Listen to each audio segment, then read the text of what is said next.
Her hand found mine, steady, certain, but her voice trembled when she asked, "Are you pretending or feeling this too?" And in that second, every reason to stay silent suddenly felt small. The first time she walked in, it wasn't dramatic. No movie-like entrance, no thunder in the background. Just the soft jingle of the cafe door and the faint rustle of her coat brushing against the counter as she stepped inside. But something in the air shifted, like the moment before rain when everything goes still, waiting. She carried herself with quiet composure, the kind that doesn't demand attention but effortlessly draws it. Her hair, loosely tied, fell in waves that framed her face in the warm evening light. She didn't smile at first, just looked around slowly, as though trying to recognize a memory. There was a trace of weariness in her eyes, the kind people carry when they've lived long enough to stop pretending they're fine all the time. I remember the sound of her voice when she finally spoke. Low, calm, deliberate. She ordered tea, not coffee. Green, no sugar. She waited without impatience, her hands resting neatly on the counter, fingers tapping once or twice as if syncing with some distant thought. I caught myself watching too long, then looked away, pretending to busy myself with the cups. But the stillness she brought with her, that stayed. When I placed her tea down, her fingers brushed mine. Not by accident, not entirely on purpose either. The warmth of her skin was subtle, yet it left an imprint I couldn't shake. Her gaze met mine briefly, not bold, not shy, just knowing, as if she'd already seen through the layers people usually overlook. She thanked me with a small nod and walked to a corner table by the window. That table became hers. Every evening after, she would sit there, sometimes with a book, sometimes just watching the street, always with that same quiet awareness that seemed to make time move slower around her. I started noticing the details I shouldn't have. How she tilted her head when reading. How she held her cup with both hands even when the tea wasn't hot anymore. How her laughter, rare but genuine, sounded like something soft breaking free. She wasn't trying to impress anyone. She didn't need to. There was something magnetic about her restraint, a beauty in the spaces between her words. I didn't know why I wanted her to notice me back. Maybe it was the way she seemed untouched by the noise that filled everyone else's lives. Maybe it was the way she looked at the world, like she'd already seen its worst and still chose to find calm. All I knew was that every time she walked in, the room changed. The chatter dimmed, the lights felt warmer, and I found myself standing a little straighter without meaning to. I didn't say much to her then, just simple exchanges. A greeting, a question about her book, a quiet smile. But underneath it all, something wordless began to move. Something gentle. Something that felt like the start of a story neither of us had planned for. There was something about the way she looked at things. Slow, certain, as if time waited for her to feel everything before it moved again. It started with small things, the kind of moments that don't mean much until you look back and realize they were the beginning of something quietly extraordinary. She began to come more often, usually in the late afternoons when the sun stretched across the cafe windows, painting everything in soft amber. I learned her rhythm without meaning to. Mondays, she came with a book. Wednesdays, she brought her sketch pad. Fridays, she just sat by the window and watched the world without rushing it. The first real conversation happened over spilled sugar. She'd been reaching for the jar at the same time I was clearing the table, and a small pile of crystals scattered between us. She laughed softly, not embarrassed, just amused by the coincidence. "Guess I made your job harder," she said. Her tone was light, teasing, but her eyes lingered a second longer than casual politeness required. I smiled, brushing the sugar away with my hand. "You made it better?" I said before thinking, and for a brief moment, her expression changed. Surprise flickered into warmth. She didn't respond right away, just looked at me with that quiet, thoughtful gaze that always seemed to see more than I said.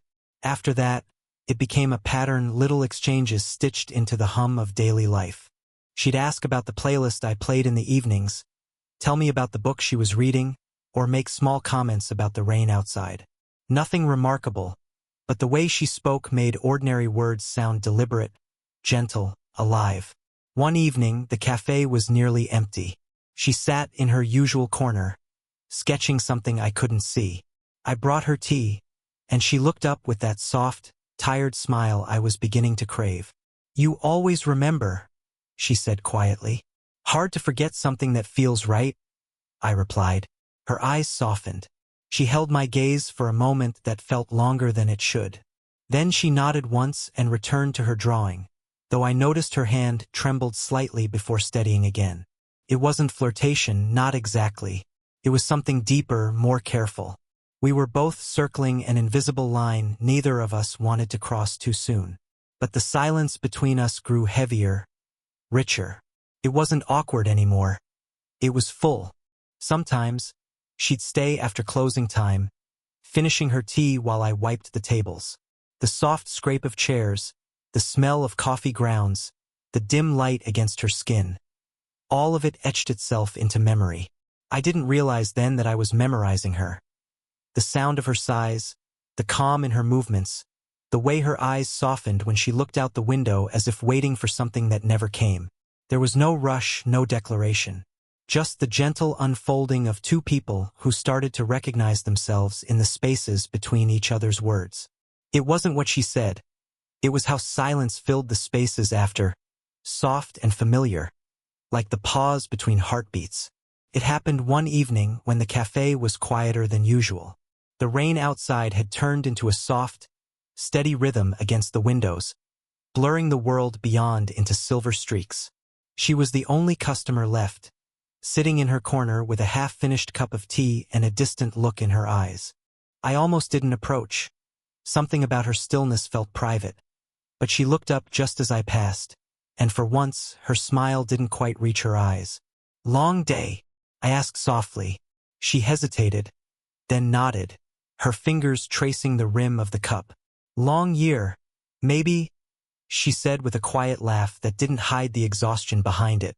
I leaned against the counter, uncertain if I should ask more. But she kept talking, her voice steady yet fragile, like someone walking barefoot across glass. "It's strange," she murmured, "how people think time heals everything. Sometimes it just teaches you how to hide the scars better." For a moment, I didn't know what to say. I'd never heard her speak like that, open, unguarded. The woman who usually carried herself with effortless grace now looked human. Beautifully, painfully human. "I don't think healing means forgetting," I said quietly. "Maybe it just means learning how to breathe again." Her eyes lifted to mine then, and something in them softened.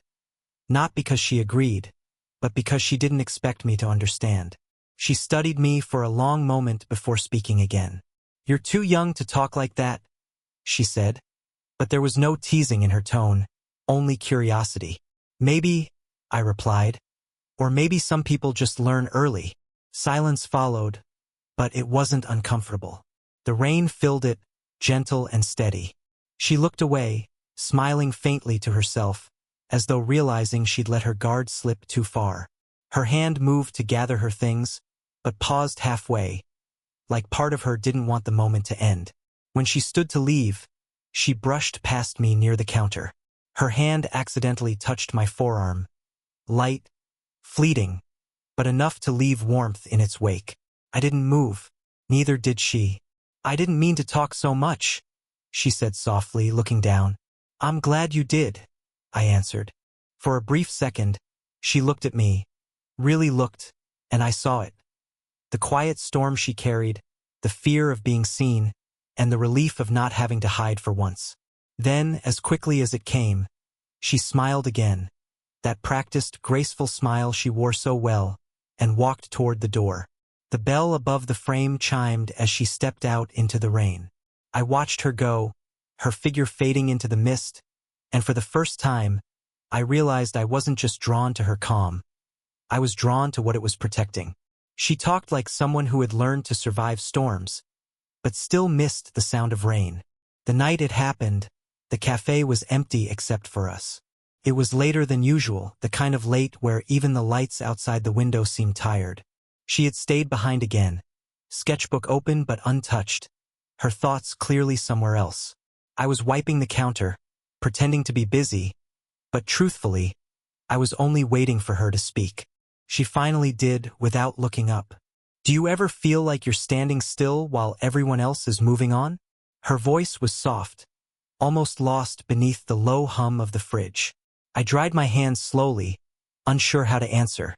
Sometimes, I said, but maybe standing still isn't always bad. Maybe it's where you realize what you actually want.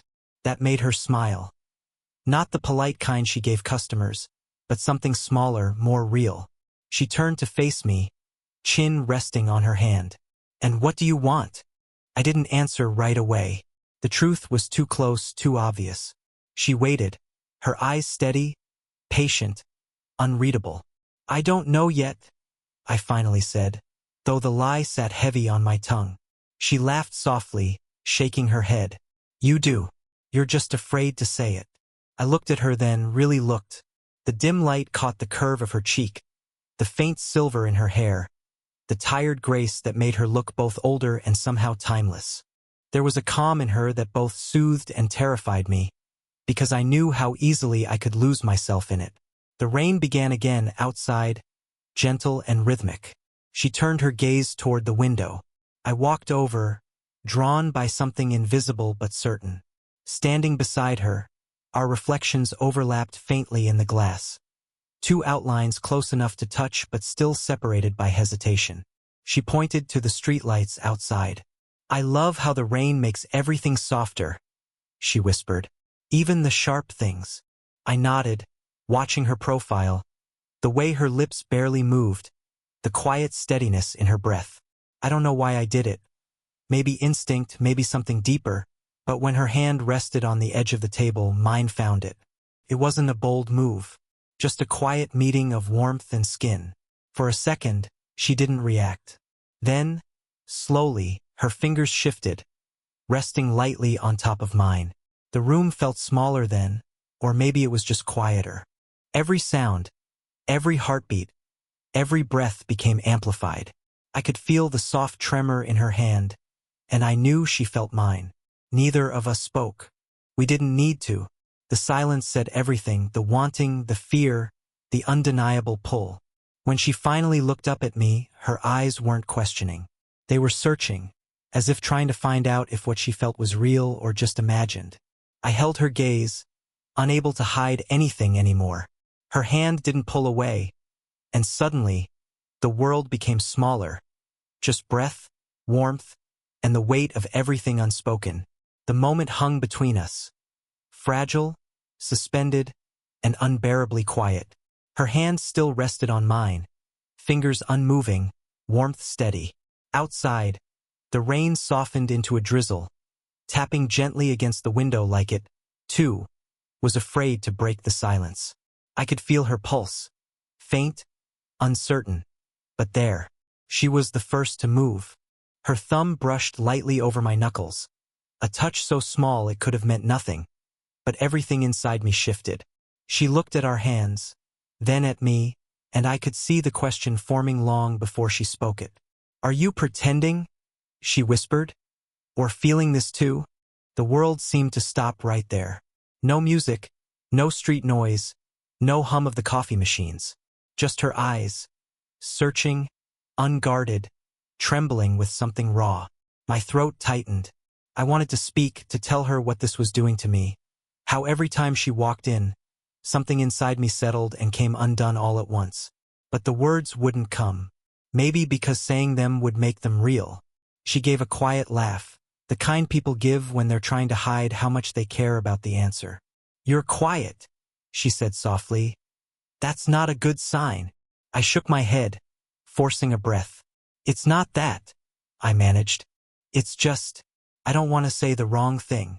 Her gaze softened, but her hand stayed right where it was. There isn't a wrong thing, she murmured, though her voice carried the faintest tremor. There's only truth, and what we do with it. The light above us flickered, dimming the room until only the glow from the street outside touched her face. She looked older in that light, not in years, but in the kind of beauty that comes from surviving too much. I wanted to tell her I wasn't pretending, that every look, every word, every quiet moment had been real. that this, whatever it was, had already become something I couldn't easily walk away from. But she looked so fragile then, so uncertain beneath her calm, that I hesitated. My silence stretched a little too long. She sighed softly, withdrawing her hand, not in rejection, but as if she'd just reminded herself of a boundary she couldn't afford to forget. The absence of her touch felt immediate, almost physical. I thought maybe, she started, but stopped. Then she smiled, that same practiced, graceful smile that never quite reached her eyes. Never mind. She stood slowly, gathering her things, her movements careful, measured. I watched her without knowing what to say. My heart was still racing, but the moment was slipping away, dissolving like steam in the air. Just before she turned toward the door, she looked back at me one last time. "If you are pretending," she said quietly, "please stop before it starts to hurt." And then she was gone. I wanted to say I wasn't pretending, but even that word felt too small for what was happening inside me. For the next few days, she didn't come. The corner table by the window sat empty, the soft echo of her presence still hanging in the air. I caught myself glancing at the door more times than I'd like to admit. Every time it opened, my heart jumped, then settled again when it wasn't her. The silence she left behind wasn't peaceful anymore. It was heavy. When she finally returned, it was raining again, as if the weather itself refused to let us meet in sunlight. She walked in quietly, no umbrella, her coat damp at the shoulders. I wanted to say something light, something normal, but the look in her eyes stopped me. There was no pretense this time, no polite smile, just tired honesty. "I shouldn't have asked you that," she said as soon as I walked over. "It wasn't fair." Her voice was calm, but the slight tremble in her fingers as she held her cup betrayed her. I sat across from her, something I'd never done before. "Maybe not," I said softly, "but you weren't wrong to ask." She looked up, eyes searching mine. "Then why didn't you answer?" I took a breath. There it was, the moment I'd been avoiding, the one that scared me because once I said it, there'd be no going back. "Because," I began, my voice lower than I intended. "I didn't want to say something you'd think was naive.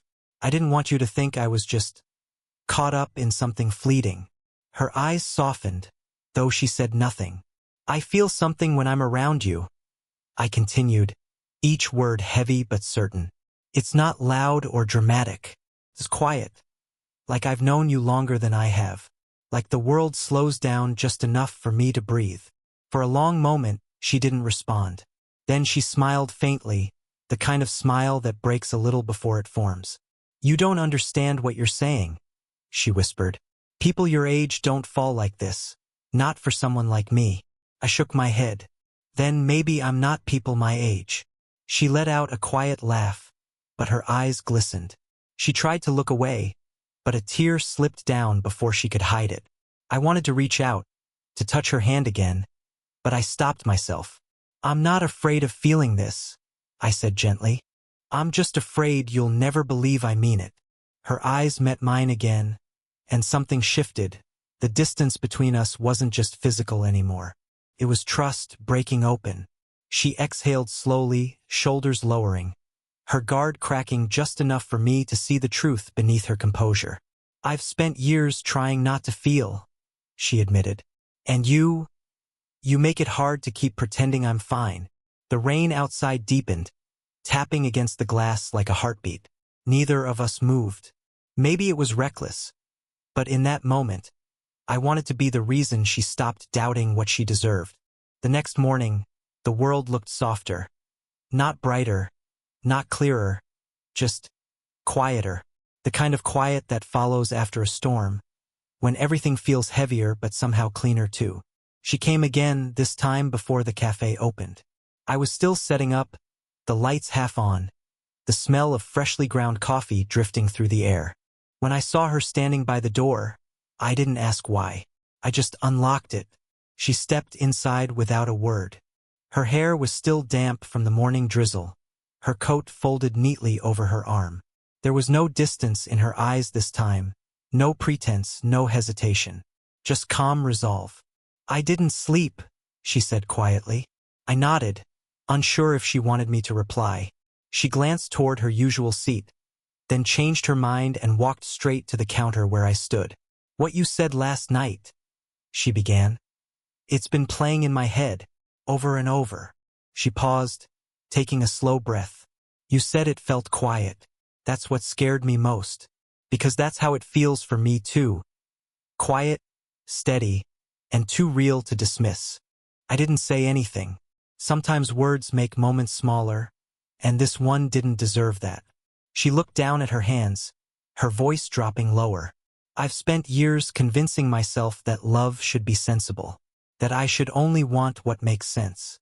But then you showed up, and none of it made sense anymore, and somehow that felt like peace." Her hand rested on the counter, inches from mine. The light from the window framed her profile, soft and golden. I reached out, slow, deliberate, and our hands found each other again. No hesitation this time. Her thumb traced the back of my hand, gentle, certain. I could feel her pulse again, calmer now, steady. She looked at me, and for the first time, there was no conflict in her eyes, no defense, just truth. "I'm tired of pretending," she whispered. I smiled, feeling the tightness in my chest ease. "Then don't," I said softly. "We didn't make promises. We didn't say forever. We just stood there, holding hands in the half-lit quiet of a cafe that had somehow become the only place that felt real." Outside, the city moved on, unaware, uninterested, but inside, everything felt still. She leaned forward slightly, close enough for her breath to warm the space between us. "You're sure about this?" she asked. I nodded. I've never been more sure of something that didn't make sense. Her laugh was soft, the kind that sounds like relief. She looked at me one last time, eyes glistening but no longer guarded, and whispered, "Then let's stop overthinking and just feel it." The moment stretched, quiet, endless. The warmth of her hand in mine was steady, grounding, real. For the first time, neither of us needed to fill the silence. She didn't need to ask again, because some things, once felt, don't need words to be real.